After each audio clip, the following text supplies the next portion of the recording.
ചില എന്ന് പറഞ്ഞവരെ ഇന്നത്തെ സുവിശേഷത്തിൽ നമ്മൾ വായിച്ചു കേട്ടത് സുവിശേഷ ഭാഗ്യങ്ങളാണ്. സുവിശേഷ ഭാഗ്യങ്ങൾ എന്ന് പറഞ്ഞാൽ ലോകത്തിന്റെ കണ്ണില് ഭയങ്കര ദുരിതമായിട്ടുള്ള കാര്യങ്ങൾ ദൈവത്തിന്റെ കണ്ണില് ഭയങ്കര ഭാഗ്യമായിട്ട് അവതരിപ്പിക്കുന്ന കാര്യമാണ് സുവിശേഷ ഭാഗ്യങ്ങൾ.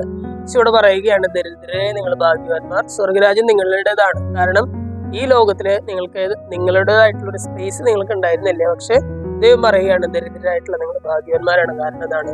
സ്വർഗത്തിൽ നിങ്ങൾക്ക് നല്ലൊരു സ്ഥാനമുണ്ട് അല്ലെ? സ്വർഗത്തിൽ നിങ്ങൾക്ക് സ്ഥാനമുണ്ട്. ഇപ്പോൾ വിശക്കുന്നവരെ നിങ്ങൾ ഭാഗ്യവാന്മാർ, നിങ്ങൾ സംതൃപ്തരാക്കപ്പെടും അല്ലെ? അല്ലെങ്കിൽ ഇപ്പോൾ കരയുന്നവരെ നിങ്ങൾ ഭാഗ്യവാന്മാർ, നിങ്ങൾ സന്തോഷിക്കും എന്നൊക്കെ പറയുകയാണ്. എന്ന് പറഞ്ഞാൽ ദൈവം പറയുകയാണ്, ലോകത്തിന്റെ കണ്ണില് നിന്റെ ജീവിതത്തിൽ ദുരിതമാണെങ്കിലും ദൈവത്തിന്റെ മുമ്പിൽ നീ വിശ്വസ്തനായിരുന്നാൽ ദൈവത്തിന്റെ സന്നിധിയിൽ നീ ആനന്ദം കണ്ടെത്തുമെന്ന് പറയുകയാണ്. ഇത് ഒരു ആശയം തന്നെ ഇന്നത്തെ ലേഖനഭാഗത്തില് വിശുദ്ധ പൗലോസ്ലിയ നമ്മളുമായിട്ട് പങ്കുവെക്കുന്നുണ്ട്. പൗലോസ്ലിയ പറയുകയാണ്, ഞങ്ങളുടെ ക്ലേശങ്ങൾ ക്ഷണികവും നിസ്സാരവുമാണ്, എന്നാൽ അതിന്റെ ഫലമോ അനുപമമായ മഹത്വവും എന്ന് പറയുകയാണ്. സ്നേഹമുള്ളവർ, ഇന്നത്തെ വചനഭാഗം മുഴുവൻ നമ്മളോട് പറയുന്നൊരു കാര്യം, ലോകത്തിൽ നിങ്ങൾക്ക് ഞെരുക്കമുണ്ടാകും.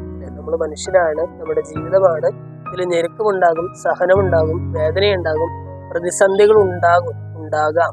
പക്ഷെ ദൈവം പറയുകയാണ്, നിരാശപ്പെടരുത്. കാരണം ദൈവത്തിന് മുമ്പിൽ നീ വിശ്വസ്തനായിരുന്നാൽ ദൈവസന്നിധിയിൽ നീ ആശ്വാസം കണ്ടു. ഈ ആശ്വാസത്തിനായിട്ട് നമുക്ക് പ്രവർത്തിക്കാം.